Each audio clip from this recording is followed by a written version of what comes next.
안녕하십니까. 저는 과학기술정책대학원 책임교수 박범순입니다. 오늘은 과학기술 인력의 국제기구 진출이라든지 이런 측면에서 외교통상부의 김혜미 서기관님을 모시고 자리를 하려고 하는데요. 강연에 앞서 김혜미 서기관님에 대해서 간략하게 말씀드리겠습니다. 연세대 영어영문학과를 졸업하셨고요. 학교 다니신 도중에 뉴욕 유니버시티의 교환학생도 다녀오셨고, 그리고 외무고시를 보시고 2009년에 외교통상부에서 일하기 시작하셨고요. 처음에는 아프리카과에서 일하시다가 최근에 유엔과로 옮기셨다고 하십니다. 아무쪼록 오늘 좋은 시간 되시기를 빌겠고요. 발표하신 다음에 간단하게 이제 Q&A 세션을 가질 테니까 질문들 많이 갖고 계시다가 해주시기 바랍니다. 그럼 우리 박수로 환영.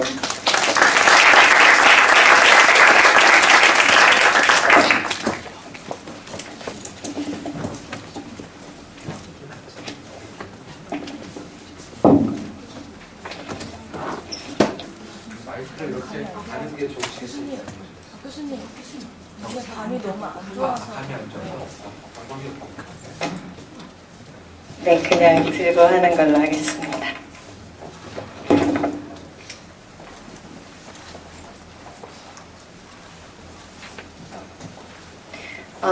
네.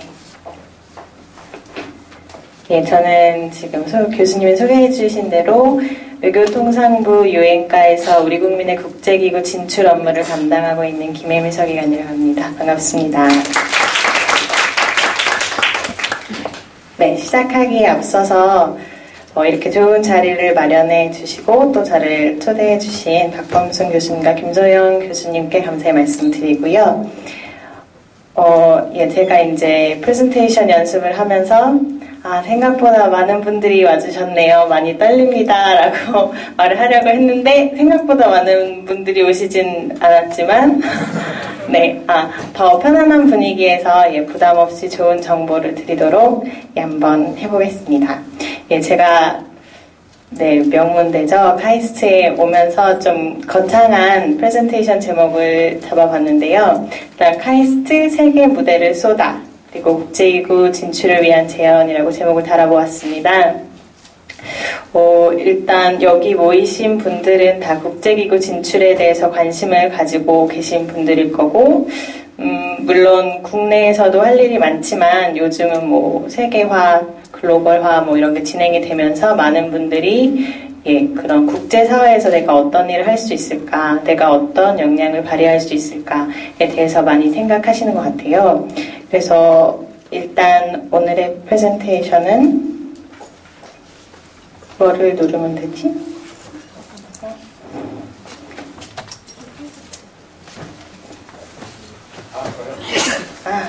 그렇구나. 네.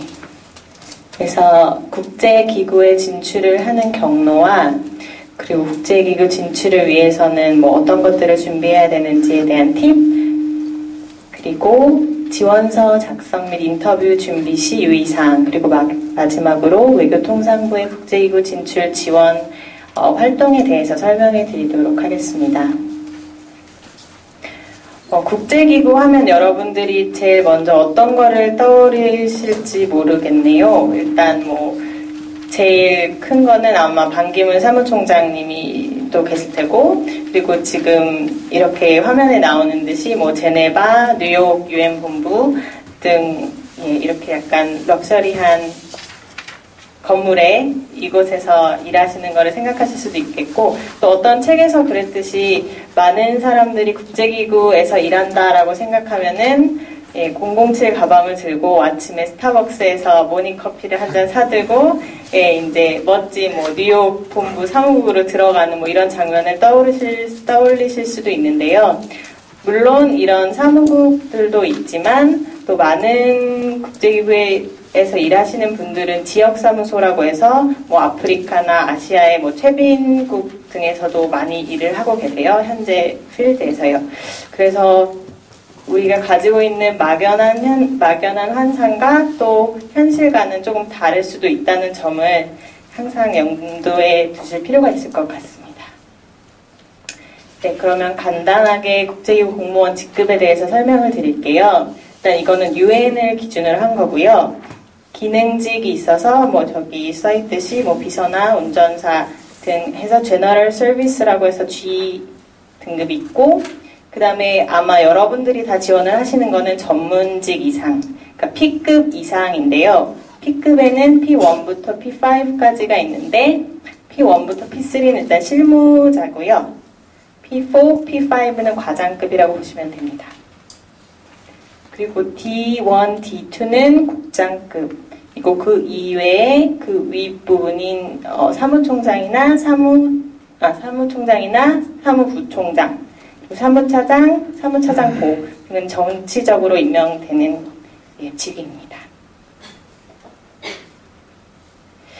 네, 그러면 본격적으로 국제기구 진출 경로에는 어떤 것들이 있는지에 대해서 말씀드릴게요. 일단 외교통상부가 매년 선발하고 있는 국제기구 초급 전문가 주니어 프로페셔널 오피서라고 해서 JPO 프로그램이 있는데요.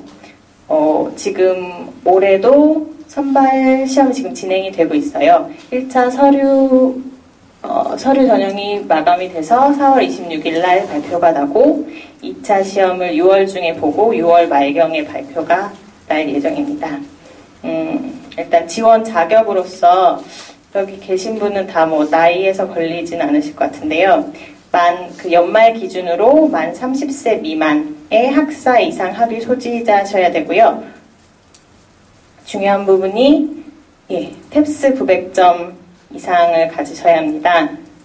네, 여러분들이 뭐 토플이나 토익 이런 시험 점수는 많이 가지고 계시는데 탭스 점수는 잘 안 가지고 계신 분들이 많은 것 같아요. 그래서 뭐 충분한 실력이 됨에도 불구하고 탭스 점수가 없으셔서 지원을 못 하시는 경우가 있는데, 관심이 있으신 분들은 내년도에는 4월 초에 이제 1차 서류 전형이 이뤄질 예정이니까 그거를 유의를 하셔서 미리미리 점수를 따놓으시기 바랍니다. 그래서 저희는 JPO가 어떤 거냐면 우리 정부가 그 전체 비용을 부담해서 국제기구에 1년 또는 2년, 근데 통상 2년 파견하고 있어요. 그래서 2년 동안 그 실무 경험을 쌓을 수 있는 기회를 제공해 주는 건데요. 이거는 국제기구도 자신의 비용이 들지 않으면서 우수한 인재를 받아서 같이 일할 수 있기 때문에 서로 윈윈 시츄에이션이라고 생각할 수 있겠죠. 그리고 실제로 JPO를 저희 정부가 지원하는 것 중에 큰 이유 중에 하나가 물론 국제사회에 대한 인적 기여라는 측면과 더불어서 이제 JPO로 현장에서 경력을 쌓으면 그 정규직으로 진출하는 데 매우 유리하기 때문에 우리 국민이 국제기구에 보다 많이 진출할 수 있도록 지원을 하는 차원에서 이 프로그램을 운영하고 있습니다. 규모는 얼마나 돼요? 네, 규모는 작년까지는 일단 5명을 선발했어요. 그래서 매우 적은 인원이었는데 저희 외교통상부가 정부 예산 당국과 열심히 협의를 한 결과 올해는 15명을 선발하게 됐고요. 내년도에도 뭐 숫자를 유지할 수 있으면 좋겠지요. 그러니까 많은 분들이 관심을 가져주시길 바랍니다. 그 다음에 두 번째로는 UN 사무국 국별 경쟁 시험이라고 여러분들이 혹시 아실지 모르겠는데 옛날에는 NCRE라고 해서 National Competitive Recruitment Examination에서 봤는데 그게 약간 좀 폐단이 있었어요. 그래서 올해부터는 YPP 해서 Young Professionals Program이라는 제도로 바뀌었는데요. 근데 사실 뭐 시험 보는 거나 그런 거에 대해서 큰 변화는 없어요. 일단 이거는 만 32세 이하 연말 기준으로 이하이신 분이 지원하실 수 있고, 그리고 이거는 매년 UN 사무국에서 그 공석 분야를 공고를 하거든요.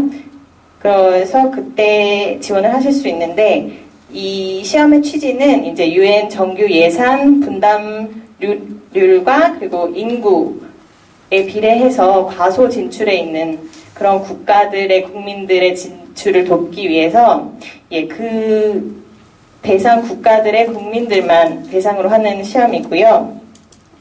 우리나라도 지금까지 13차례, 13차례 받고 제일 최근이 작년 12월 1일 날 NCRE 시험을 봤고요. 그리고 올해도 제가 알고 있는 정보로는 저희가 과소 진출국으로 분류가 돼서 올해 연말에 또 시험이 치러질 예정입니다. 한 12월 초 정도 될 거라고 하네요. 근데 이게 재밌는 게 이 시험을 치르는 국가에서 이 시험을 그러니까 장소를 빌려서 유치를 할 수가 있어요. 그런데 이게 전 세계에서 다 같은 시간에 치러져야 하거든요. 그래서 뭐 예를 들면 뉴욕을 기준으로 한다고 했을 때 작년에는 뭐 7시, 저녁 7시부터 12시까지 이런 식으로 치러지는 경우가 있기 때문에 컨디션 조절 등에 각별히 유의를 하셔야 합니다. 그 1차는 이제 한 5, 6월 또는 여름 정도에 지원 서류를 받고요. 이거는 다 그 UNYPP 그 사이트를 통해서 지원을 하실 수 있고, 거기에 통과를 하시면 2차 필기시험을 보실 수 있고, 또 필기시험을 합격하시면 이제 그 UN 뉴욕 본부에서 직접 비용을 대서 그쪽에 가셔서 면접을 보시게 됩니다. 근데 중요한 거는 이 국별 경쟁 시험에 통과하시더라도 바로 이제 채용이 되는 게 아니고요. 이거는 그 후보 명단에, 그러니까 로스터라고 하는데 거기 등재되어서 그 사무국에서 인력이 필요할 경우 그 사람들을 우선적으로 보고 그 자격 요건이 맞는 사람들을 채용하는 방식이기 때문에 그러니까 거의 다 채용이 되기는 하지만 그 채용될 때까지 한 뭐 길게 3, 4년이 걸리는 그런 경우도 있다고 합니다. 그리고 세 번째로는 공석 응모가 있는데요. YPP는 그 몇 명이 우리나라 기준으로 했을 때 몇 명이 뽑히고 그리고 그 직급으로 따지면은 채용됐을 때 P1 그렇잖아요. 네네. 어디에 해당돼요? 주로 그러니까 그 공석도 매년 다르고요. 뭐 규모는 뭐 50명 정도일 때도 있고 50에서 100명 사이 뭐 이 정도 되는데, 그러니까 올해 같은 경우는 80국가가 과소진출국으로 분류되어서 다 그 국가에서 시험을 보고자 하는 사람을 보기 때문에 꽤 경쟁률이 세다고 볼 수 있죠. 그리고 또 질문하신 게 그 직급은 지금 NCRE의 경우에는 P2 레벨로 들어갔었는데요. YPP의 경우에는 26세 미만일 경우에는 P1 레벨로 들어갔다가 1년 일하고 P2로 이제 승급이 되고, 아닌 26세 이상은 P2 레벨로 들어가는 걸로 되어 있습니다. 그러면 공석 응모로 넘어가 보겠습니다. 사실 여러분들이 다 학부생들, 대학원생들도 있으신가요? 근데 공석 응모는 사실 여기 계신 분들한테 딱 해당된다고 보기는 어려운 게, 공석 응모라는 거는 이제 일단은 그 UN이나 UN 관련 기관의 그 기본 방침은 내부자를 먼저 채용하고 그 다음에 이제 적합한 후보가 없을 때 외부에 공고를 내고 있거든요. 근데 일단 공석 응모가 나는 경우에는 대부분 뭐 석사학위 이상의 관련 경력을 뭐 2, 3년 적어도 필요로 하는 경우가 많아요. 그래서 여러분들이 지금 바로 뭐 졸업을 하시고 공석 공고를 보시고 응모를 하시는 거는 조금 어렵겠지만, 장기적으로 봤을 때 많은 분들이 공석 응모를 통해서 진출을 하고 계십니다.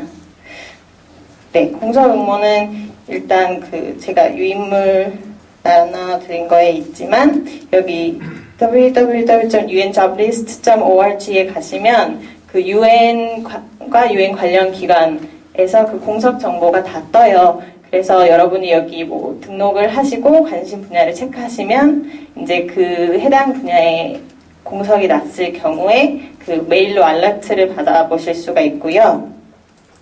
그리고 또 외교통상부에서 지금 그 옆에 있는 unrecruit.go.kr이라는 국제기구 채용정보 사이트를 운영하고 있는데 여기서는 이제 공석 정보를 보실 수가 있고요.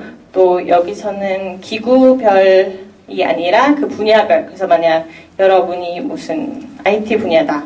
그러면 그런 분야를 클릭해 들어가시면 관련 공석 정보가 뜨기 때문에 유용하게 사용하실 수 있을 것 같습니다. 그래서 일단 공석, 지원하고자 하는 공석이 있으시면 그 careers.un.org라는 데서 자기 뭐 이력 같은 거를 등록을 하시고 온라인으로 지원을 하실 수 있습니다. 그 다음에는 UN 봉사단인데요. 이것도 뭐 UN 봉사단 자체가 뭐 UN 정규직이라고 볼 수는 없어요. 지금 현재 7,500여 명이 130여 개국에서 봉사 중이고요.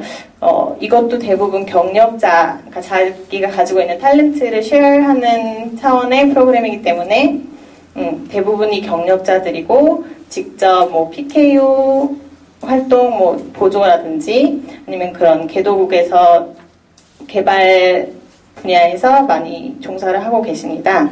그래서 UNV도 여기 나온 unv.org 홈페이지에 들어가셔서 이제 뭐 이거는 어떤 자리가 나서 그거를 공고를 해서 모집하는 게 아니라 일단 등록을 해 놓으시면 그거를 보고 그 적합한 사람이 있고 그 적합한 자리가 있을 때 이제 연락을 개별적으로 해서 여기서 일할 수 있게 되는데요. 정규 직원은 아니지만 하는 일은 매우 비슷하고 또 꽤 책임이 있는 일을 많이 맡기 때문에 아주 경력 쌓는데 좋은 경험이 되실 것 같고요. 그리고 실제로 UNV 활동을 하시고 그 경력이 인정돼서 정규직 진출이 되는 경우가 많기 때문에 UNV 홈페이지에 들어가셔서 한번 관련 사항을 체크해 보시면 좋을 것 같습니다.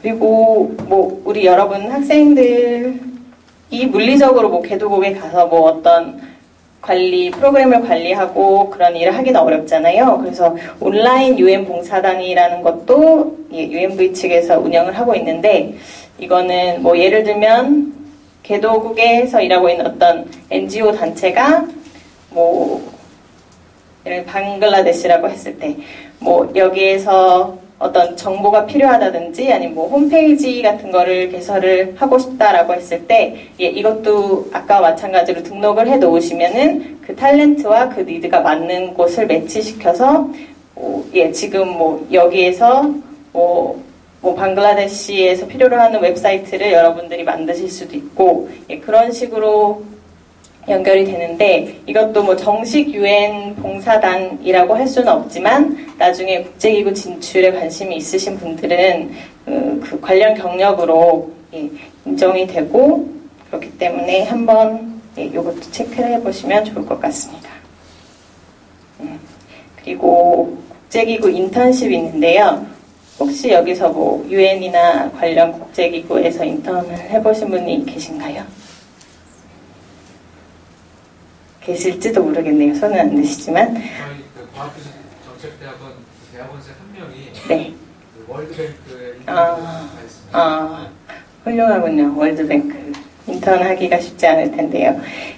그래서 인턴십을 체험하는 것도 되게 좋은 기반으로서 역할을 할 수 있는데요. 일단 뉴욕 UN 본부 같은 경우에는 연 3회 정기적으로 인턴을 모집을 하고 있고 이것도 이제 홈페이지에 들어가시면 뭐 지원을 하실 수 있고 뭐 어떤 분야에 어떤 과에서 인턴을 모집하고 있는지 보실 수 있습니다. 봄, 여름, 가을 세 차례 모집을 하고 있고요. 근데 중요한 거는 이게 무급이기 때문에 만약 뭐 한국에서 지원을 하셔서 됐는데 가서 뭐 항공비나 체제비나 다 본인 부담이거든요. 그런 거에서 약간 부담을 느끼시는 분들이 당연히 많겠죠. 근데 일단 인턴은 대부분 무급이라고 보시면 되고요. 그래도 여유가 되시는 분들은 한번 해보시면 좋을 것 같고, 꼭 UN 뉴욕 본부 아니더라도 대부분의 국제기구에서 인턴십 제도를 운영을 하고 있거든요. 그리고 제가 나눠드린 윙브랜 보시다시피 un.org/youth로 들어가시면 거기 opportunities라는 코너에 인턴십에 가시면 지금 available한 인턴십에 대해서 많이 다 한눈에 보실 수 있습니다.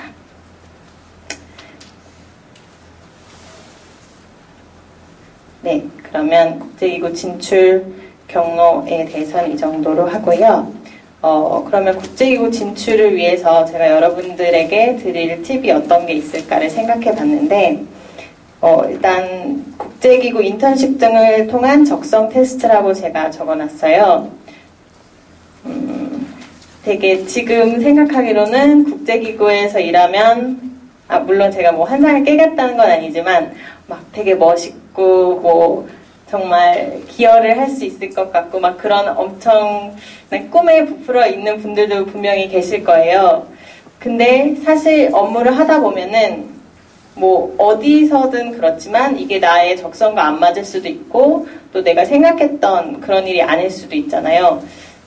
그렇기 때문에 제가 권장해드리고 싶은 것은, 일단 인턴십은 물론 그 정규 직원들과 똑같은 업무를 하지 않더라도 그거를 가장 가까운 곳에서 직접 볼 수 있는 경험이 되기 때문에 네, 여러분들이 이 인턴십 같은 거를 지원을 하셔서 일을 해보시면 이게 정말 나랑 맞는가, 내가 정말 이 길을 가도 되겠는가 하는 판단을 하실 수 있을 것 같아요. 그래서 먼저 이런 인턴십이나 뭐 아니면 뭐 잠깐이라도 파견되는 그런 프로그램들도 있잖아요. 그런 거를 활용하셔서 내 적성과 맞는지를 먼저 판단하시는 게 중요할 것 같습니다. 네, 그리고 두 번째로는 전문 지식 및 경력 축적이라고 써놨는데요. 사실은 너무 당연한 말이죠. 네, 전문 지식을 당연히 갖춰야 되고 또 그에 걸맞는 경력을 축적을 해야 되는데 그 우리나라 지원자분들을 보면은 대부분 뭐 학력, 뭐 석사 이상 학위 이런 거는 잘 갖추고 계신 분들이 대부분인데 약간 경력 면에서 조금 모자란 경우가, 그러니까 부족한 경우가 있다고 해요. 그러니까 여러분들이 이제 국제기구 진출을 생각하시고 이제 그 관련해서 뭐 커리어를 관리해 나갔을 때 항상 그 학력하고, 그러니까 전문 지식하고 경력이 조화를 이루어야 된다는 것을 염두에 두셨으면 좋겠습니다. 그 국제기구에서는, 그러니까 우리나라는 일단 신입사원으로 채용이 되면은 뭐 이렇게 교육도 받고 업무 적응도 하고 그러면서 이렇게 약간 유예기간을 갖는데 국제기구에서는 바로 그 업무에 투입을 해가지고 그 산출 효과를 낼 수 있는 그런 사람들을 뽑기 때문에 내가 그 지원하는 분야, 지원하는 직위에 있어서 내가 선발이 됐다고 했을 때 누구보다도 그 업무에 대해서 잘 알고 또 관련 경력이 있기 때문에 바로 그 업무에 투입이 될 수 있는 정도로 준비가 되어 있어야 합니다. 그리고 이 전문 지식 분야에서도 한 가지 말씀을 드리자면 한 우물만 파는 사람도 중요하겠지만 그래도 그 전문 PAP 레벨 이상, 프로페셔널 레벨 이상의 분들은 그래도 관리자 이제 급이 되기 때문에 그 자기의 전문 지식만 가지고는 부족한 점이 있어요. 그래서 그 내가 갖고 있는 전문 지식과 또 그 전체 국제적인 이슈가 어떻게 맞물려 들어가고 내가 그 큰 그림에서 어떤 위치에서 일하고 있는지를 아는 것이 중요하고 그렇기 때문에 뭐 UN 같은 경우에는 그 새천년 개발 목표 같은 거 그 큰 픽처 안에서 내가 어디에 있는지 내가 하는 일이 이것에 어떤 영향을 미치는지를 구체적으로 잘 아실 필요가 있고 그런 스페시픽하면서도 브로드한 지식을 쌓으실 필요가 있습니다. 네, 그리고 세 번째로는 영어 및 제2외국어 능력 함양, 그러니까 언어 능력이 매우 중요한데요. 근데 요즘 학생분들은 대부분 영어는 다 문제없이 하시는 것 같습니다. 그렇죠? 근데 영어를 그냥 뭐 대학생 레벨에서 잘하는 것보다 훨씬 그 국제기구에서 일을 하려면 높은 차원의 언어 수준이 요구되고 있어요. 일단 정말 많은 정보를 소화하고 또 읽어내고 분석을 해야 하기 때문에 높은 독해력이 요구되고요. 그 다음에 그 모든 공무원들이 그렇지만 모든 걸 문서로 남기고 보고서를 작성하고 그걸로 평가받기 때문에 그 작문 능력도 매우 중요합니다. 그리고 뭐 구술 능력은 국제기구 국제회의에 참가하거나 아니면 뭐 어떤 이슈에 대해서 동료들과 뭐 토론을 하거나 상의를 해야 하기 때문에 구술 능력 또한 매우 중요한데 또 여기서 특기할 만한 거 하나가 특히 이런 국제기구에서 일하시는 분들은 그 정치적 correctness, political correctness가 매우 중요하잖아요. 그래서 어떤 것도 이렇게 직접적으로 뭐 얘기를 한다기보다는 모두가 그러니까 갈등을 최대한 줄이는 그런 방향이면서도 자기의 의사를 정확하게 전달할 수 있는 그런 능력이 필요하기 때문에 그냥 일상적인 회화에 능통하다고 해서 국제기구에서 일하는데 수월하지는 않을 것 같고 그만큼 되게 뛰어난 언어 능력이 요구된다고 볼 수 있습니다. 그리고 영어뿐 아니라 요즘은 그 제2외국어도 매우 중요하게 생각되고 있는데요. 일단 UN의 공용어가 영어, 불어, 스페인어, 러시아어, 중국어, 아랍어 이렇게 있죠. 근데 일단 실무 언어는 영어랑 불어예요. 그래서 거의 뭐 대부분의 업무는 영어로 진행이 되고 있지만 제2외국어도 그만큼 중요합니다. 왜냐하면 거의 대부분의 국제기구에서 일하시는 분들이 불어는 하시는 것 같아요. 불어랑 또 스페인어, 특히 유럽 사람들은 뭐 이 언어에 대한 접근성이 좋기 때문에 그렇지만 우리 같은 경우는 물론 여러분들이 다 제2외국어를 잘 하실 수도 있지만 특히 그 실무 언어인 불어나 아니면 스페인어 등을 잘 하시면 매우 큰 메리트로 작용을 할 것 같습니다. 네, 제가 아프리카과에 있었다고 말씀을 해주셨는데 제가 작년 초에 그 문제 아프리카 연합 그 정상회의에 옵서버로 참여를 한 적이 있어요. 근데 그때 반기문 총장님이 기조연설을 하셨거든요. 근데 되게 인상적이었던 게 이제 물론 거의 대부분은 영어로 하셨는데 중간중간에 이제 불어를 섞어서 말씀을 하시는 거예요.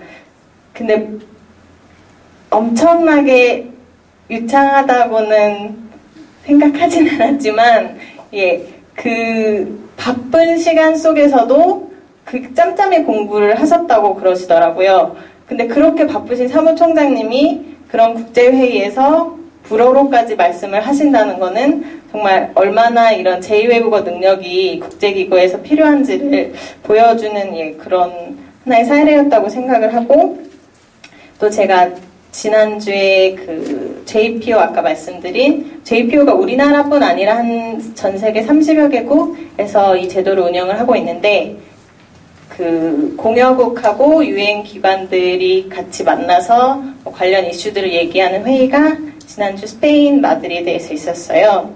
거기 참석을 했는데 이제 거의 회의는 대부분 영어로 진행이 됐죠.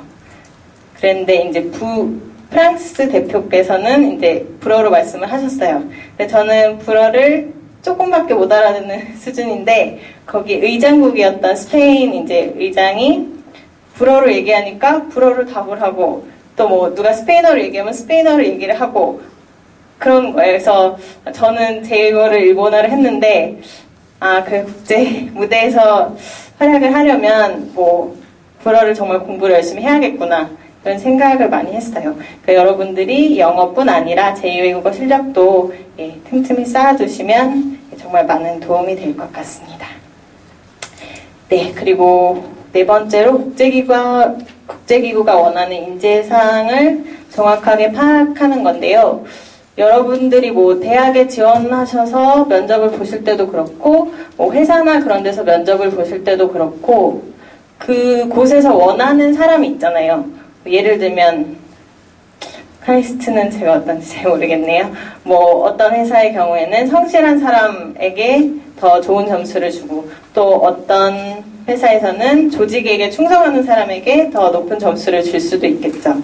그런 의미에서 여러분들이 국제기구 진출을 할 때 그 기구가 어떤 가치에 더 중점을 두고 있는지를 아시는 것이 필요할 것 같아요.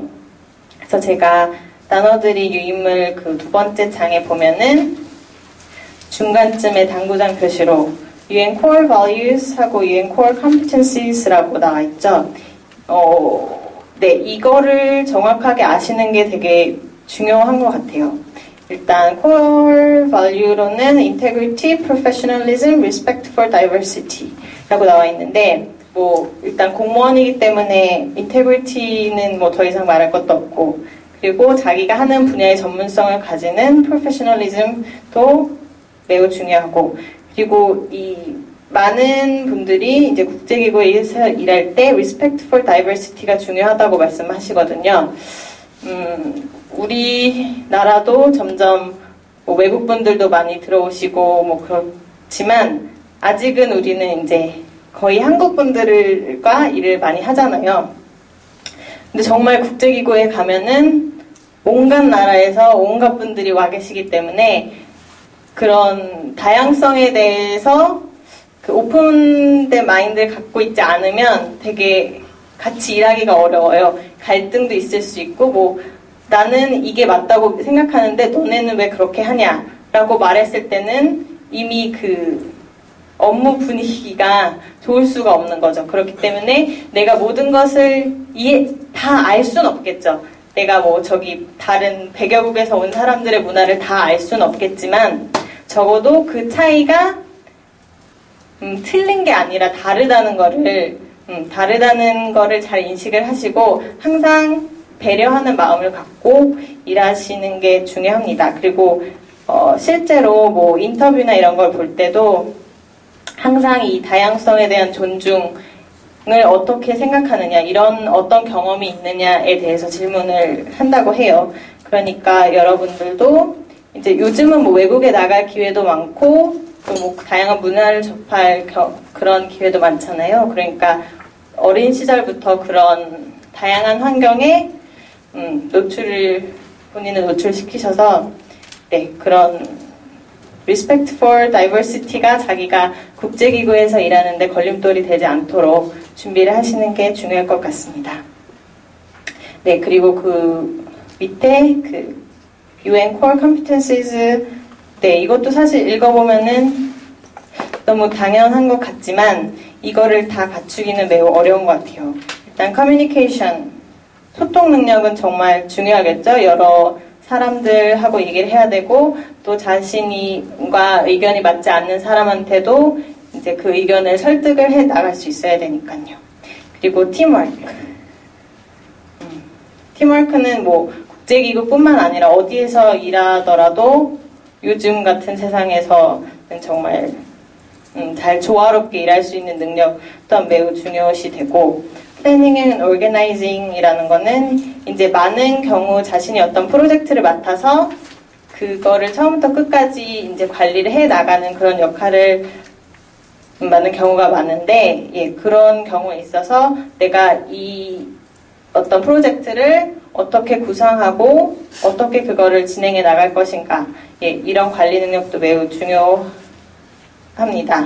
그 다음에 accountability, 책임감을 갖고 일해야 되고, client orientation이라는 거는 이제 예를 들어서 우리가 개도국에서 일을 한다고 할 때 그 사람들이 정말 원하는, 그 사람들한테 필요한 것이 무엇이냐라는 것을 정확히 파악하고 내가 좋은 게 아니라 그 사람들한테 좋은 거를 에 집중을 해서 일을 할 수 있어야겠습니다. 그리고 creativity, 그다음에 commitment to continuous learning.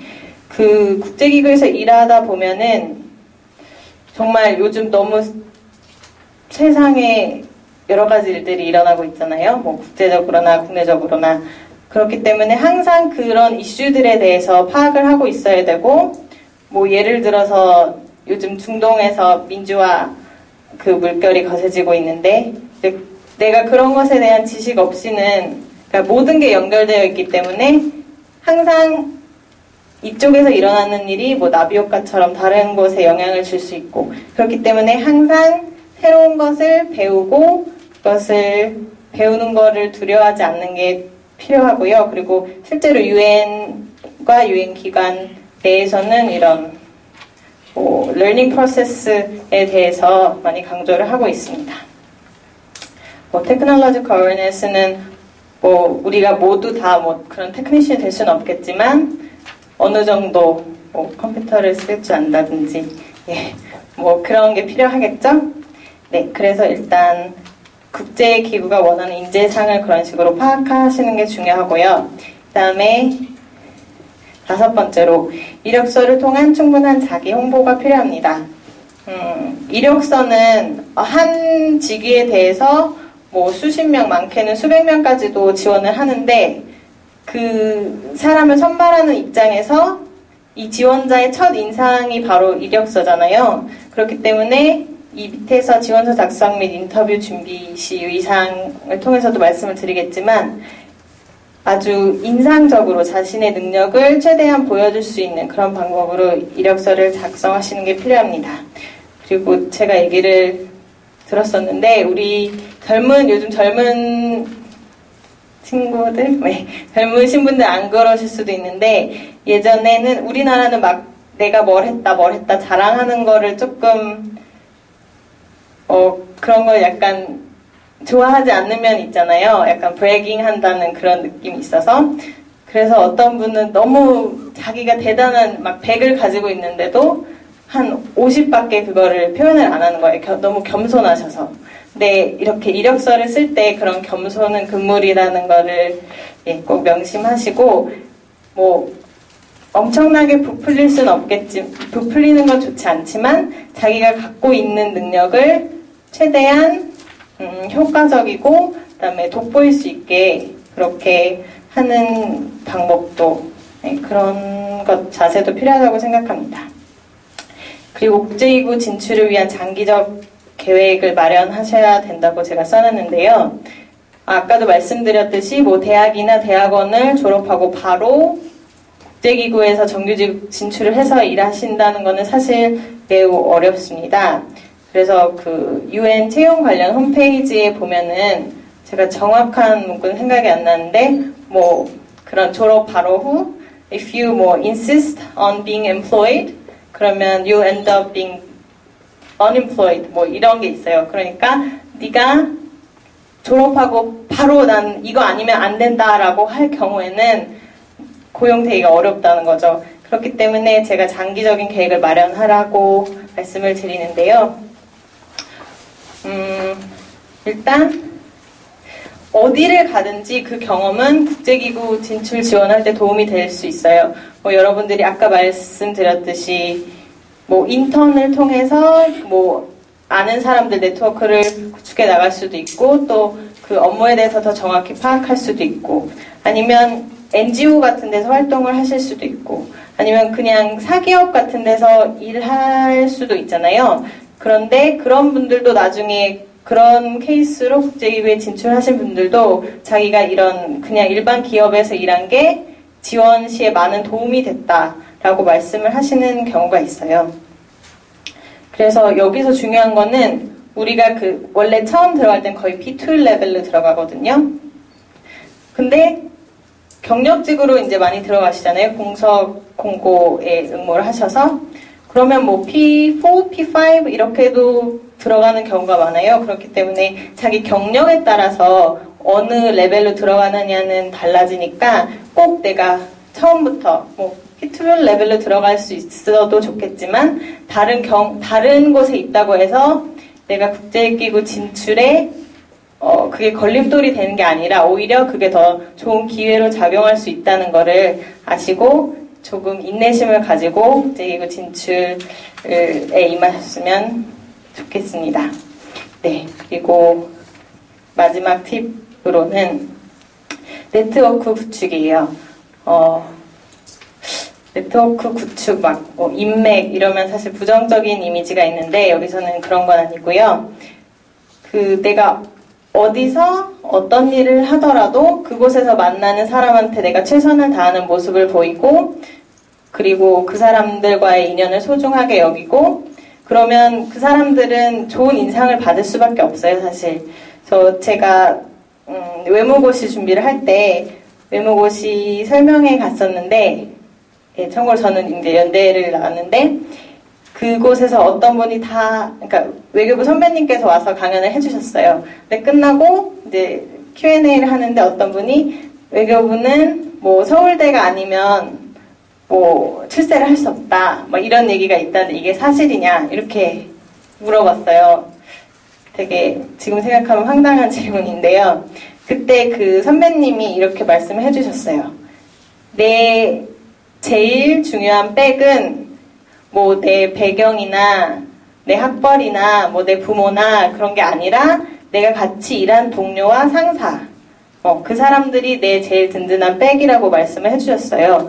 그러니까 그 네트워크라는 게 내가 뭐 어떤 기구에 어떤 높은 사람을 알아서 뭐 내가 어떤 직위를 갈 때 유리하게 작용을 하겠다 이런 게 아니라 그냥 평상시에 만나는 사람들한테 자신의 좋은 모습을 보여주고 좋은 인상을 심어주는 거. 그럼으로써 그 인연을 만들어가는 게 여기서 말하는 네트워크고요. 실제로 되게 우연한 기회에 만난 분들한테 좋은 인상을 심어줘서 뭐 예를 들면 인턴을 할 때 어떤 분을 만났다.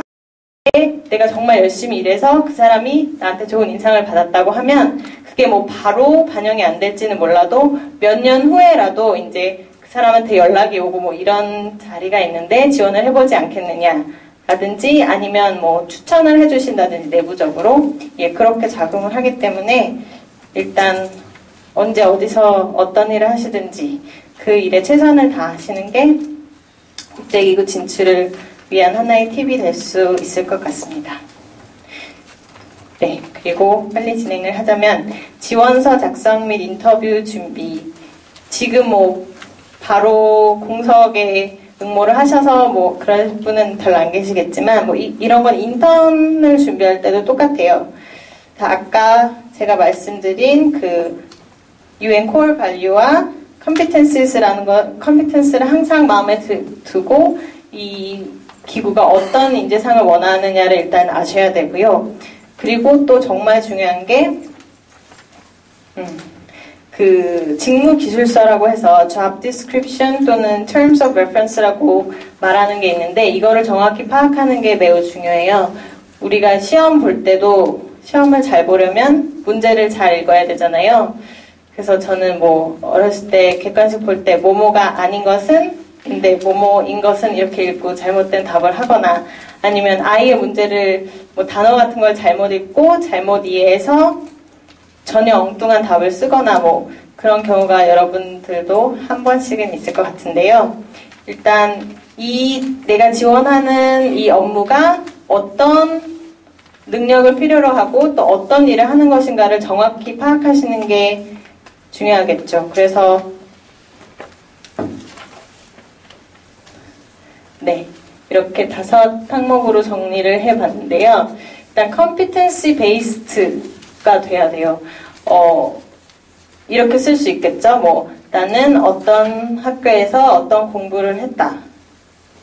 근데 이거는 사실 본인에 대해서 아무것도 말해주지 않아요. 뭐 내가 어떤 학교를 나온 게 중요한 게 아니라 내가 어떤 능력을 갖고 있느냐가 중요한 거기 때문에 뭐 나는 뭐 모스 뭐 그런 컴퓨터에 뭐 그런 자격증이 있다. 뭐 예를 들면 그래서 나는 어떤 뭐 엑셀로 어떤 작업을 할 수 있다. 뭐 이거는 정말 베이직한 예지만 뭐 그렇다든지 아니면 뭐 나는 뭐 4개국어를 할 수 있다. 뭐 뭐라든지 뭔가 정말 구체적으로 내가 어떤 능력을 가지고 있는지를 보여줄 수 있는 게 매우 중요하고요. 그 다음에는 results oriented 된 지원서를 작성을 하셔야 되는데요. 나는 뭐가 있을까요? 나는 여성의 인권 향상에 대한 보고서를 썼다. 이렇게 되면 그게 so what? 그냥 그렇게 말하면 끝이잖아요. 근데 나는 여성 인권에 대한 보고서를 썼고 그게 어느 상을 받아서 최종적으로 그 결과가 어느 나라의 그런 인권 관련 인사가 그걸 반영해서 이게 어떻게 그 수준이 인권 향상이 되었다. 그러니까 이런 식으로 내가 한 일이 구체적으로 어떤 결과를 낳았는지, 그리고 그 결과가 내가 지금 이 지원하는 이 직위와 어떤 연관성이 있는지를 잘 풀어나가셔야 합니다. 그 세 번째로 액티브 보이스라고 썼는데요. 어떤 조직, 물론 조직마다 다를 수는 있겠지만 특히 국제기구 같은 경우에 있어서는 되게 주체적으로 자기가 어떤 프로젝트를 생각해낸다든지 일을 진행한다든지 하는 그런 자세가 매우 중요해요. 그래서 그냥 일례로 나는 누가 뭐를 시켜서 이렇게 했다 라고 하는 것보다는 나는 어떻게 하다 이런 아이디어가 떠올라서 이거를 실천하기 위해서 어떻게 했다. 그러니까 이렇게 내가 주체적으로 주도적으로 어떤 일을 진행해 나아갔다는 그런 것을 보여주는 게 되게 중요합니다. 그리고 리더 앤 팀 플레이어라고 했는데 아까 그 코어 컴피턴스에서 팀워크가 나왔었잖아요. 근데 팀워크만큼 중요한 게 리더의 자질입니다. 그래서 내가 한 구성원으로서도 조화롭게 일할 수 있지만 내가 그곳의 리더로서도 그 구성원들에게 구성원들을 잘 관리할 수 있고 그들을 잘 북돋아서 좋은 결과를 낼 수 있다. 그런 자세를 보여주는 것도 중요해요. 그래서 어떤 분은 그 UNDP의 리드라는 프로그램이 있어요. 젊은 리더를 양성한다는 프로그램이 있는데 이제 거기에 이제 이 이력서를 쓰실 때 거의 모든 부분에 리더라는 단어가 들어가도록 그렇게 작성을 하신 적도 있다고 하시더라고요. 그리고 다섯 번째로 Open for Diversity, 이건 아까 많이 말씀을 드렸죠. 항상 나는 다양성 안에서도 조화롭게 잘 일할 수 있고 다른 사람을 배려할 수 있다. 이런 자세를 보여주는 게 매우 중요합니다. 그래서 간단하게 말씀드렸지만 지원서 작성이나 인터뷰를 준비하실 때 이런 부분을 참고를 하시면 좋겠습니다. 네, 그리고 마지막으로 외교통상부에서 국제기구 진출, 우리 국민의 국제기구 진출을 위해서 어떤 활동을 하고 있는지를 잠시 소개해 드릴게요. 네, 일단 국제기구 진출 설명회 개최를 하고 있고요. 이거는 매년 2008년부터 해왔는데 올해도 5월 말 6월 초에 할 예정입니다. 이거는 그 국제기구에서 지금까지 유니세프나 UN 사무국, UNDP, UNV 등에서 직접 인사 담당자들이 오셔서 어떤 채용 경로가 있고 그걸 준비하기 위해서는 어떻게 해야 하는지 그런 걸 직접 설명을 해주시고 되게 좋은 기회니까 여러분들도 많이 관심을 가지고 참여해 주시면 좋겠네요. 그리고 저희가 국제기구 인사센터를 운영하고 있어요. 그 드린 유인물에 있는데 저희가 얼마 전부터 트위터와 페이스북도 오픈을 했습니다. 그래서 그 SNS 하시는 분들은 많이 팔로우를 해주시고요. 그 홈페이지가 있는데 unrecruit.go.kr 여기 가시면 사실 오늘 제가 말씀드린 대부분의 것들이 다 있어요. 그렇기 때문에 좋은 정보를 이곳에서 많이 얻으실 수 있을 것 같고요. 또 저희가 국제기구 진출 한국인 초청 간담회 이런 것도 기획을 하고 있고 한 차례 개최한 바도 있는데요. 이런 거 선착순 모집하고 그러실 때도 다 그런 SNS나 홈페이지를 통해서 정보가 나가니까 항상 관심을 가지시고 봐주셨으면 좋겠습니다. 전화나 이메일 상담도 가능하고요. 그리고 여기는 대전이라서 좀 찾아오시기는 어려우시겠지만 그 외교통상부 청사 1층에 아담한 상담실 하나 마련해서 오시면 방문 상담도 가능합니다. 그리고 저희 인사센터 분이 이거를 좀 홍보를 해달라고 했는데 6월 둘째 주 중에 화학무기 금지기구라고 OPCW에서 근무하시고 계시는 한국인 분을 초청해서 간담회를 열려고 해요. 그래서 서울에서 하니까 좀 오시기 힘드실 수도 있지만 방학인가요? 네. 아무튼 관심 있으신 분은 그 홈페이지 통해서 정보가 나갈 테니까 네, 그것도 한번 봐주시고요. 그리고 또 국제기구 진출 가이드북을 발간할 예정이에요. 그래서 각 국제기구에 대한 간단한 설명하고 또 제가 오늘 말씀드린 것 같은 그런 진출 관련 팁, 이력서 작성 방법 등 또 담을 예정이고 또 좀 생생한 정보를 위해서 국제기구에서 일하고 계시는 분들의 그런 수기 같은 걸 많이 받아서 네, 넣을 예정이니까 네, 요것도 이제 발간이 되면은 홈페이지를 통해서 알려드리도록 하겠습니다. 그리고 마지막으로 여러분들이 그 지원을 하셔서 최종 후보자, 그러니까 쇼트리스트라고 하는데 거기 선정이 되시고 저희 쪽으로 연락을 주시면 홈페이지를 통해서 그러면 저희가 이제 정부 차원에서도 이렇게 훌륭한 후보자가 있으니까 한번 잘 고려를 해달라고 이제 그쪽 국제기구에 요청을 할 수 있어요. 그 때문에 지금 해당되시는 분은 없지만 장기적으로 이런 분이 나오신다면 저희 측에 알려주시면 도와드리도록 하겠습니다. 네, 이제 그러면 거의 끝이 났네요. 마지막으로 해드리고 싶은 말씀은 국제기구 진출이 되게 막연할 수도 있지만 내가 구체적으로 무엇을 원하고 어느 국제기구에서 일을 하고 싶은지를 명확히 아셔야 돼요. 그리고는 이제 그거 관련해서 그 기구를 즐겨찾기에 등록하셔서 매일 가보시거나 아무튼 관련 정보를 많이 얻으시는 것도 얻고 그거를 축적해 놓으시면 나중에 그곳에 진출하는 데 많은 도움이 될 것 같습니다.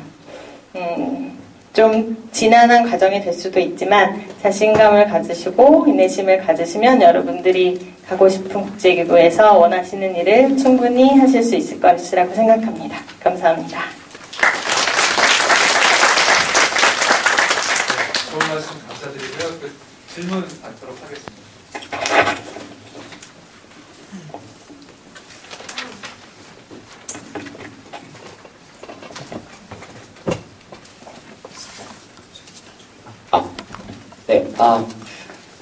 네, 잘 들었고요. 저는 지금 카이스트에서 박사과정 1년차 재학 중인 학생인데 옛날부터 그 국제기구 진출 이런 거 좀 관심이 많았었어요. 그래서 책도 이런 것 저런 거 읽고 그래서 하고 있었는데 제가 만약에 그 국제기구에 일을 하게 된다면 이제 박사 졸업하고 공석 응모하는 그런 형태가 될 텐데 그 구체적인 절차가 그러니까 어떻게 되는지 좀 궁금하거든요. 그러니까 국제기구가 있고 이제 외국통상부가 있잖아요. 네. 그게 제가 지원서를 내면은 그게 외국통상부 거쳐서 그거에 들어가는 거죠. 아니면 제가 다이렉트로 이렇게 1대1로 그 해당 국제기구랑 이제 그 인사 절차가 이루어지는 건지 그게 일단 궁금하고요.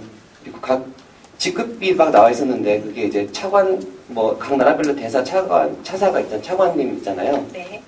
그거랑 또 어떻게 연관이 되는지, 그러니까 그 다른 건지 아니면 같은 개념인지 좀 헷갈려서 그런 거에 대해서 좀.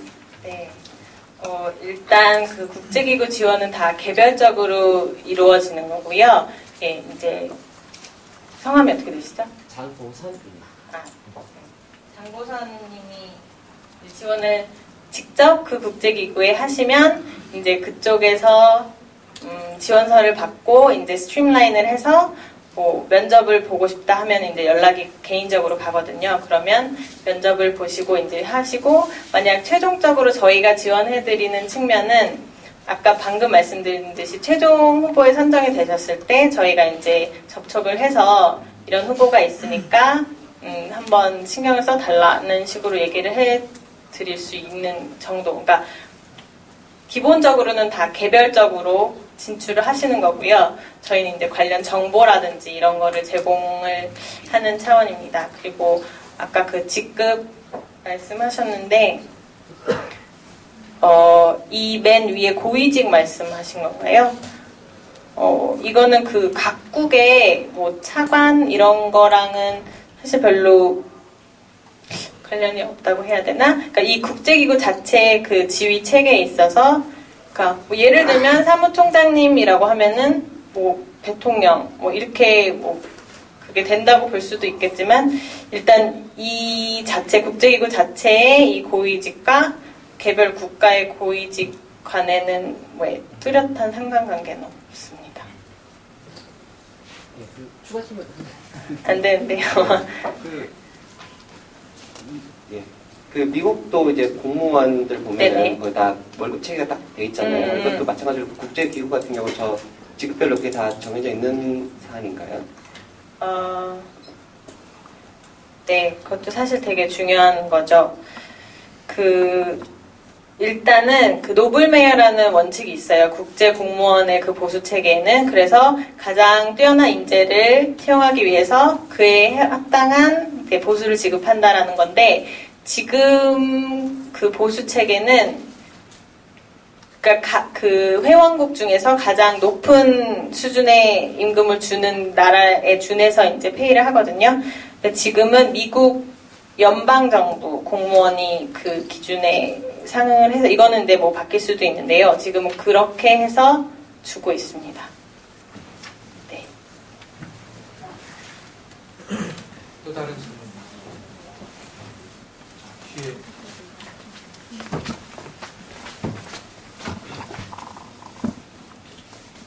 네, 저 말씀 감사드립니다. 저 박사 4년 차인데요. 뭐 좀 질문 드리려고 그러는데 저 유네스코에 관심이 많은데요. 네. 여기 한국에도 뭐 유네스코 한국위원회라고 있는 것으로 알고 있는데 거기는 어떤 건지 좀 궁금하고요. 거기도 유엔 관계가 어떻게 된 건지 알고 싶고요. 그리고 여기도 그 공무원 아까 정규직 말씀하셨는데 그 정규직의 그런 뭐 조건이 근로 조건이 어떻게 되는지 뭐 공무원 좋은 게 뭐 소위 정년 뭐 이런 게 정년 보장 이런 게 있는데 여기도 그런 게 있는지랑 또 그 지원하는데 나이 제한이 있는지랑 또 박사 기자는 어느 정도 어드밴티지가 있는 거랑 그리고 그 대기업 삼성이나 LG 같은 대기업에서 근무한 게 어느 정도 플러스가 많이 되는지 좀 궁금합니다. 그리고 제2 외국어 그 수준이 어느 정도의 그런 플루언시를 요구하는지 좀 알고 싶습니다. 네. 일단 유네스코 한국위원회는요, 제가 알기로 그거 자체가 뭐 지부나 이런 건 아닌 걸로 알고 있는데 이건 제가 좀 확인을 해봐야 될 것 같아요. 이거는 뭐 나중에 이메일 주시거나 그러면 다시 대답을 해드리도록 하고요.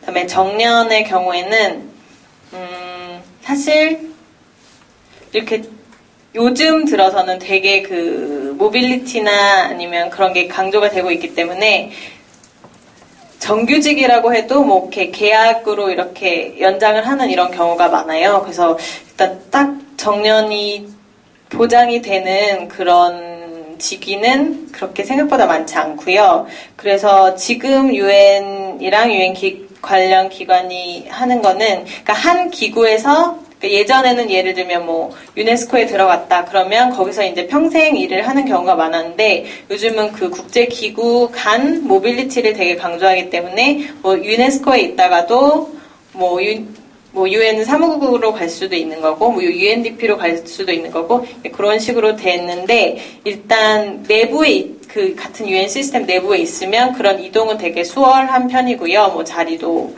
옮기기도 어렵지는 않은 것 같습니다.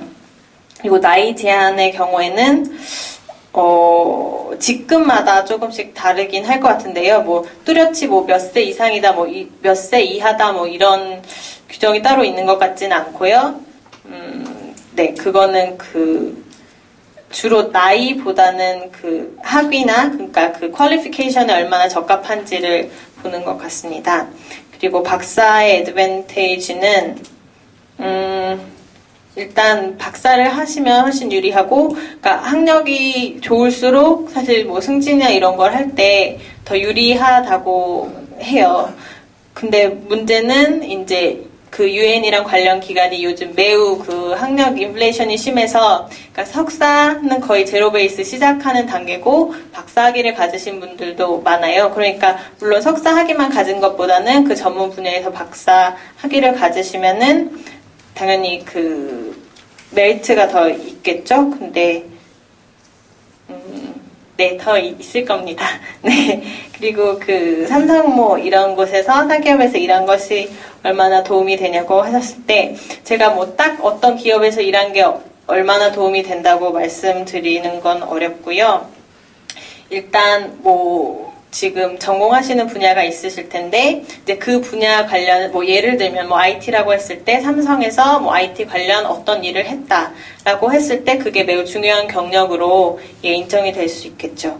그리고 제2외국어 플루언시에 대해서는 일단은 플루언트 할수록 좋은 거고요. 일단 영어를 플루언트하게 하신다면, 그러니까 제2외국어는 뭐 그에 그만큼은 안 되더라도 뭐 소통이 가능하다든지, 예, 일단은 잘할수록 좋습니다. 근데 일단 아까도 말씀드렸듯이 그 UN 들어가시면 거기 내에서도 이런 랭귀지 코र्스들이 많이 있다고 해요. 그러니까 그런 거를 이용하시면 네, 그 실력 향상에 많이 도움이 될 것 같습니다.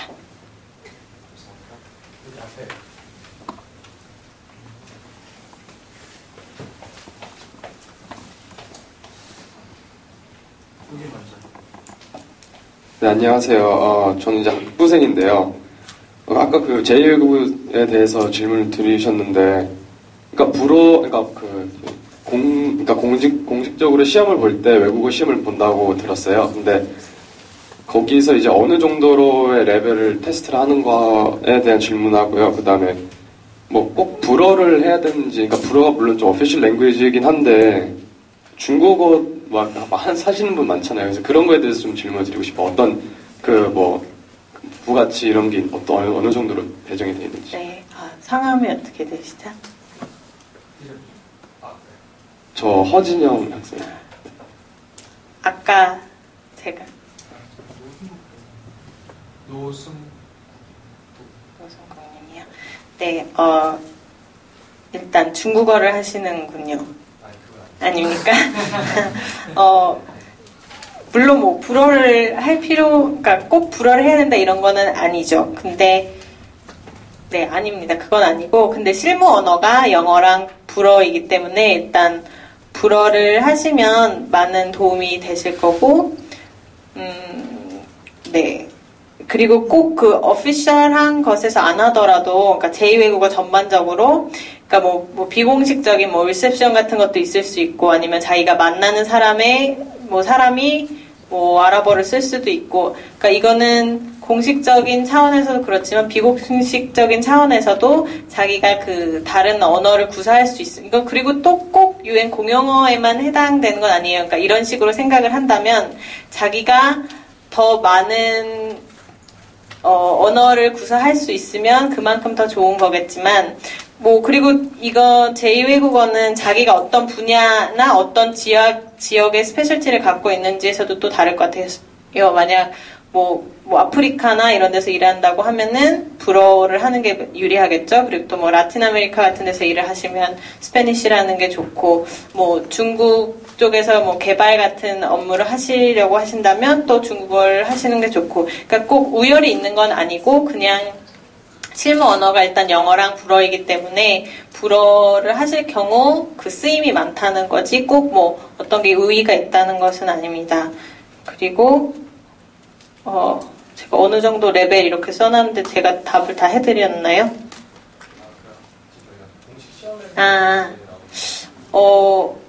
어떤 공식 시험을 말씀하시는 거죠? YPP 얘기하시는 건가요? 일단 YPP는 이 언어 시험이 따로 있는 건 아니고요.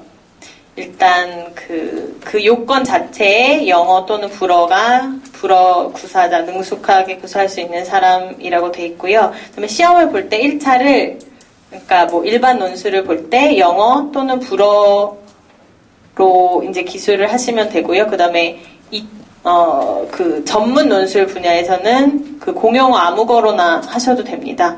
그래서 제가 알고 있기로는 따로 언어 시험 자체를 보는 거는 없는 걸로 알고 있습니다.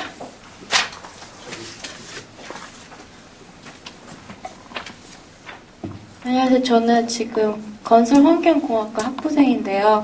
여쭤보고 싶은 게 지금 공학과 출신으로서 지금 제가 좀 늦게 와서 못 들었을 수도 있는데 저 계급상에서 보통은 공학이면 실무잖아요. 필드워크인데 얼마나 올라갈 수 있나 나중에 그 파시빌리티가 좀 궁금하고요.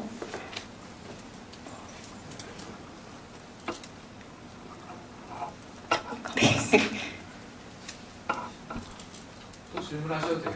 아 맞다. 제가 지금 학부생이라서 이제 석사 박사를 고민하고 있는데 네. 석박사 할 때는 그러니까 좀 리서치 베이스고 그러니까 제가 지금 대학원을 한국이 아니라 외국에서도 할 생각이 있어서 하고 있는데 그 지금 여기 보면은 계속 다이버시티를 되게 강조를 하잖아요. 그래서 대학원을 외국에서 했을 때, 그러니까 예를 들어서 저는 환경공학이기 때문에 한국보다는 유럽이 더 앞서간다고 생각하거든요. 그쪽 테크놀로지를 따졌을 때. 그러면은 그 UN 쪽에서 봤을 때는 그 한국에서 학부 석사 박사를 한 것보다 한국에서 학부를 하고 외국에서 석사 박사를 하는 걸 더 좋게 평가할 수 있는지 궁금하고요. 또 하나는 제가 아까 UN 안에서는 그 직책이 이렇게 돌아다니기 쉽다고 하셨잖아요. 그게 UN 얼라이언스 쪽에서도 약간 UN 안에는 아니지만 그 브랜치로 나와 있는 그런 곳에서도 이렇게 UN으로 들어갔다가 나올 수가 더 그게 UN 얼라이언스에 있다가 UN으로 들어가는 게 다른 회사에 있다가 UN으로 들어가는 것보다 더 쉬운지 여쭤보고 싶습니다. 네, 성함이 우수민이요. 우수민이요. 네, 일단 공학을 하셔서 실무 베이스인데 어느 정도까지 그러니까 직급상으로 올라가실 수 있느냐는 질문에 대해서는 일단 높이까지도 능력이 되시면 올라가실 수 있을 것 같고요. 그 필드를 하지만, 그러니까 실무급에서는 이제 필드에서 업무를 하실 수도 있지만 또 그 분야 관련 예를 들면 제가 공학을 잘 모르지만 뭐 어떤 뷰로 같은 게 있다고 했을 때 그 뷰로에 또 장이 있을 거 아니에요? 근데 그 뷰로의 장도 뭐 전혀 이쪽 공학의 문외한은 아닐 거란 말이에요. 그러면 그 분도 다 이렇게 필드에서 경험을 통해서 이제 그 자리까지 올라가신 거기 때문에 뭐 공학을 하시고 뭐 그런 필드에 일단에서 근무를 하실 거라고 생각하기 때문에 그게 무슨 어떤 직급에 제한이 되는 거는 없고요. 그 다음에 환경공학을 하신다고요? 예, 그래서 지금 외국에서 석사나 박사를 하실 걸 고민하고 계신다고 하셨는데, 일단 확실히 뭐 근데 사실 뭐 최종 면접까지 가시는 분들 중에서 다 국내에서 학위를 하신 분들도 계세요. 그치만, 아무래도 그런 다이버시티를 중시하고 또 외국에서 공부를 하면은 언어 같은 것도 더 다양하게 사용을 하기 때문에 그게 전혀 뭐 국내랑 국외에서 학위를 따는 게 전혀 차이가 없다고는 말씀드리기는 어려울 것 같아요. 네, 그리고 세 번째가 그 모빌리티, 그 UN 얼라이언스라고 말씀하신 게 그 UN 패밀리 말씀하신 건가요? 네. 뭐 UN 패밀리 안에서도 그 정보가 같이 공유가 되기 때문에 움직이실 때 모빌리티에 큰 고해는 없을 것 같고요. 일단 그래도 UN 시스템 내 내부 직원이기 때문에 정보 같은 거 습득이나 아니면 그런 내부 추천 같은 거에도 더 유리하기 때문에 어려움은 없을 것 같습니다. 네.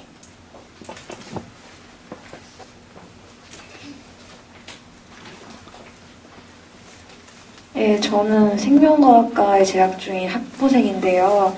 저는 지금 생명과를 하고 있는데 전 개인적으로 이과 관련이 없는 국제기구에 취직을 하고 싶어서 전 개인적으로 외무고시 준비를 하려고 하는데 지금 이제 그런 학력이 자기가 하려고 하는 기구와 관련이 없어도 도움이 될 수가 있는지와 그 외교부에서 일하는 것이 장기적인 계획으로 왔었을 때 기업에서 일한 거랑 어느 거를 봤을 때 좀 더 이익이 되는지를 좀 궁금해서 여쭙고 싶습니다. 네. 회사에서 만날 수도 있겠군요. 일단, 근데 꼭 학부 때 전공이 그렇게 그 진출에 있어서 좌지우지하는 것 같진 않아요. 근데 일단 학부 때는 어떤 그 브로드한 그런 지식을 쌓는 그런 베이스를 만드시고, 그러니까 네, 생명공학을 하셨다. 제가 아는 사람은 UNDP의 그 리드 프로그램에 합격을 했는데, 그러니까 뭐 개발 이런 거 관련이잖아요. 근데 수학을 전공을 했대요. 그러니까 학부 자체의 전공이 막 큰 영향을 주는 것 같진 않지만, 이제 석사 과정이 되면은 좀 더 네, 본인이 진출하고 싶은 분야 학위를 받으시는 게 훨씬 유리하겠죠. 네, 그리고 외무고시에 또 생각이 있으시다고 했는데, 일단 뭐 공무원이실 경우에는, 근데 이것도 케이스 바이 케이스이기 때문에 뭐 일반 기업이 더 유리하다, 뭐 공무원이 더 유리하다 이렇게 말씀드리긴 어려울 것 같아요. 근데 아무래도 뭐 외교부에서 일을 하시면 이제 뭐 그 파견된 국가에서 뭐 더 네트워크도 쌓을 수 있고, 그런 국제기구와 또 교류를 할 기회도 더 있을 수 있고, 그리고 또 공무원 이제 파견하는 제도도 있고 하거든요. 그렇기 때문에 예, 조금 더 유리할 수 있고, 또 만약 외교부에서 이제 주니어 말고 좀 이렇게 장기적으로 뭐 자기 전문 분야를 가지고 그 분야 뭐 예를 들면 뭐 환경이다. 그러면 저희도 우리 부에서도 이제 환경 관련하는 업무를 하시는 분이 계시거든요. 이제 그럴 경우에는 그게 유리하게 작용할 수 있겠죠. 그리고 뭐 반기문 총장님도 외교부 장관을 하셨고, 또 여러 그 고위급에서 이제 진출을 하시는, 물론 그 고위직으로 진출하시는 분들도 많고, 아무래도 기회가 조금 더 있기는 할 것 같아요. 그런 연결점으로 봤을 때는. 네.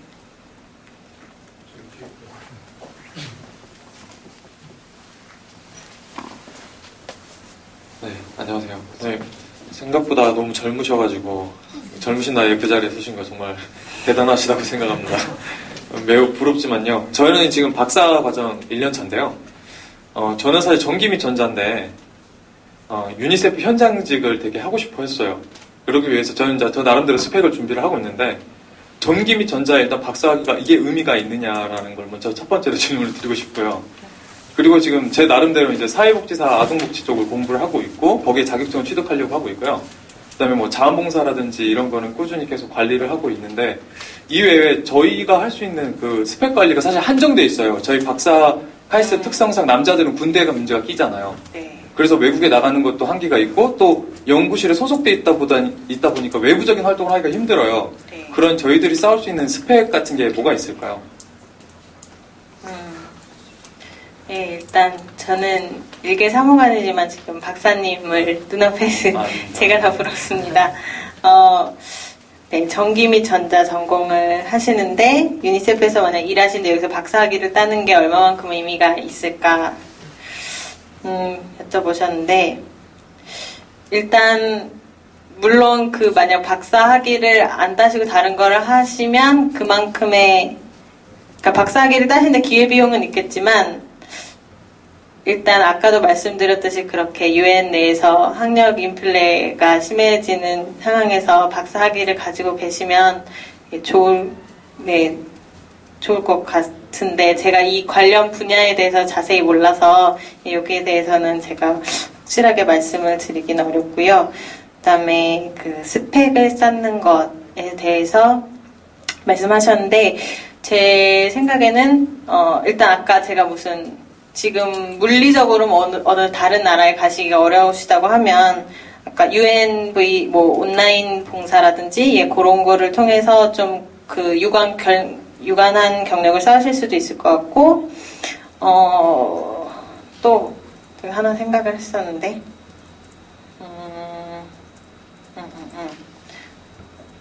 생각이 안 나네요. 사회복지, 아동복지, 자원봉사. 성함이 어떻게 되시죠? 김종훈. 김종훈 님이요? 네. 제가 FT. 제가 생각이 난 게 있었는데 지금 까먹었거든요. 생각이 나면 다시 말씀드리도록 하겠습니다. 근데 아무튼 생각났습니다. 그 UN 지금 하시는 전공이랑 뭐 UN이랑 뭐 예를 들면 아까 유니세프 같은 데서 같이 뭐 공동 연구라든지 뭐 그런 거는 있을 수가 없죠. 예, 있을 수가 없다면 그럼 다른 데도 없나요? 다른 국제기구랑도 뭐 그런 관련된 연구를 보통 코이카 같은 데에서는 이제 지원 사업으로 나가기는 하는데. 근데 거기 또 가시기는 어려우시겠네요. 코이카도 혹시 경력에 도움이 될까요? 국제 원조니까. 그렇죠. 뭐 코이카에서 뭐 그러니까 딱 스펙이라기보다, 그러니까 제 생각에는 그러니까 지금 김종훈님이 하시는 일 중에서 그리고 진출하고 싶으신 그 분야에서 조금이라도 연계되는 게 있으면 그러니까 딱 내가 어떤 스펙이 있다기보다는 어떤 일을 했는데 그 일에서 구체적으로 어떤 성과가 있었고 그 일을 함으로써 내가 지금 지원하는 이 직위에서 어떤 강점을 가지게 되었는지, 그러니까 이런 논리를 가지고 계시면 좋은 거 같고, 꼭 막 스펙이 100개가 뭐 멋있는 스펙이 100개가 된다 그래서 꼭 유리한 건 아니고요. 아까 말씀드렸듯이 자기가 갖고 있는 능력과 그 직위 간에 어떤 상관관계가 있고 그거를 얼마만큼 잘 표현해서 멋지게 포장해서 그 선발하는 사람들한테 그 좋은 임프레션을 줄 수 있느냐가 중요한 것 같습니다. 제가 역으로 질문을 드리고 싶은데요.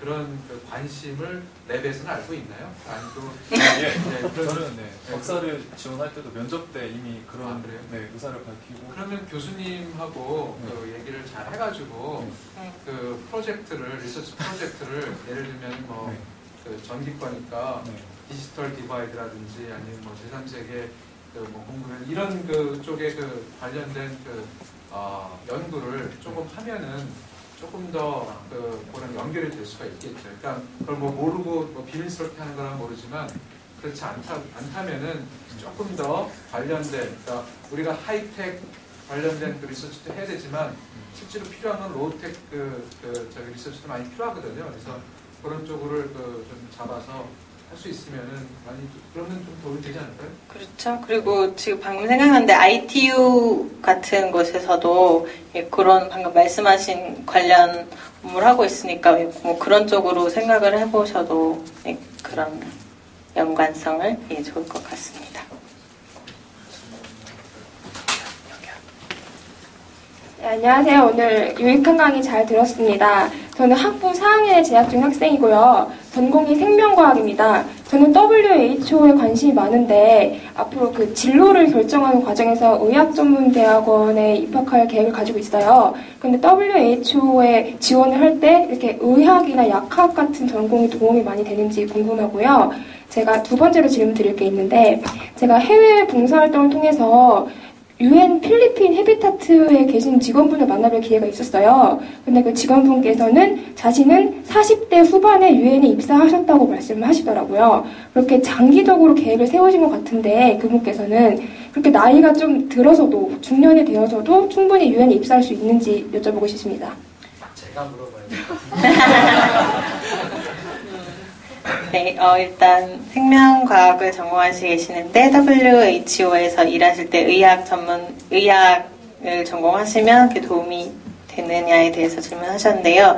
일단 제가 저번 주 회의 갔을 때 WHO 이제 쪽에서 오신 분을 만나봤어요. 근데 그분들이, 그러니까 우리나라 분들 중에서 WHO에 일하시는 분들 중에서 이제 뭐 예를 들어 HR이나 뭐 되게 제너럴 부분에서 하시는 분들은 많은데 그런 스페시픽한 전공 분야에서 일하시는 분들은 좀 없다고 많이 하셨는데 저희가 뭐 WHO 자체에서 의학 전공이 어떤 일을 하는지 알지는 못하지만 일단 그런 의학 같은 부분을 전공하신 분들은 글쎄 WHO 자체에서도 제 생각에 수요가 있을 것 같은데 그 다른 국제 기구에서도 분명히 예, 의학을 전공하신 분들은 예, 수요가 있거든요. 그러니까 네, 뭐 그리고 관련 분야를 생각을 하시면 뭐 꼭 WHO가 아니라도 그거를 예, 그 탤런트를 활용하실 수 있는 곳에서 지원을 충분히 하실 수 있을 것 같고요.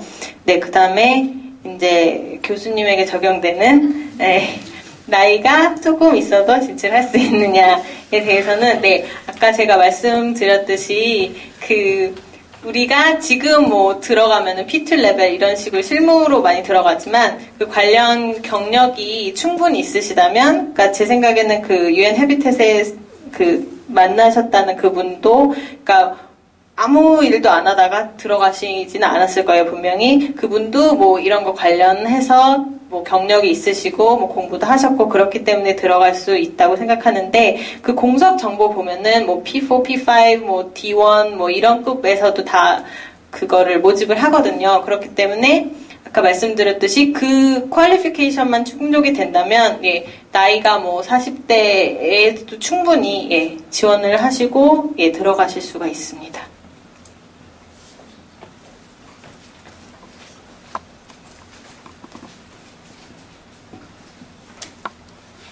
안녕하세요. 저는 과학기술정책대학원의 박사과정에 있는 박주상입니다. 세 가지 질문이 있는데요. 실제로 그 국장급이나 과장급 리크루트 공고를 보면 이제 간략하게 몇 줄로 조건들이 써 있고 밑에 이제 설명이 나오는 형식인데, 그 조건들을 모두 충족해야 되는 것인지 아니면 그 중에 일부라도 충족할 수 있으면 지원이 가능한 것인지 그게 궁금하고요. 두 번째는 실제로 그 UN 리크루트 사이트에 프로파일을 등록을 하게 돼 있는데 등록을 하다가 말았어요. 너무 어렵기도 하고 너무 방대하기도 한데 혹시 그 작성에 대한 그 지침이나 그런 자료들이 있는지, 그리고 세 번째는 그 채용 공고가 나오는 지역들을 보면 그 소위 그 정정이 불안한 지역들의 공고는 굉장히 많이 나옵니다. 뭐 레바논이라든가 에티오피아나 이런 쪽들은.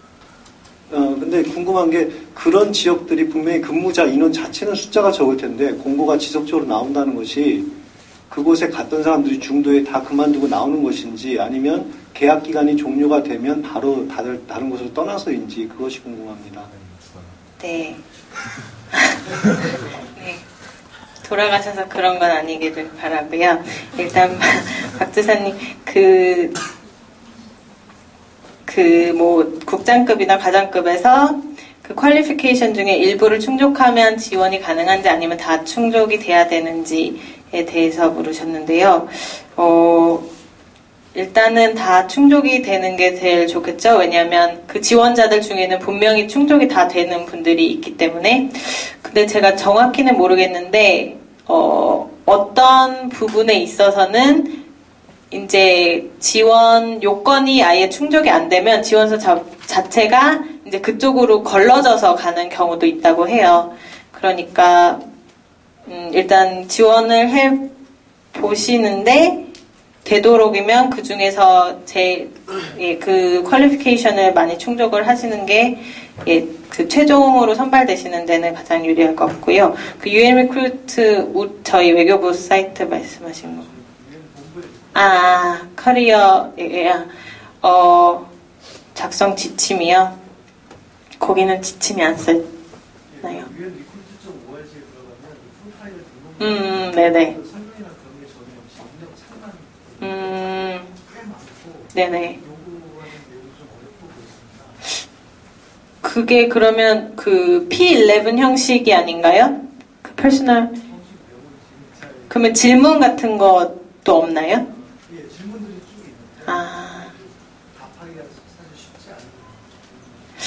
그거를 질문에 답을 하셔야 될 것 같은데요. 일단 어떤 딱히 형식이 있다기보다 제가 뭐 그 P11 같은 거 읽어보면은 뭐 거기가 주로 뭐 학력이랑 뭐 경력인데 어떤 구체적인 일을 했냐 뭐 그런 거를 기준으로 하는 거 말씀하신 거 맞나요?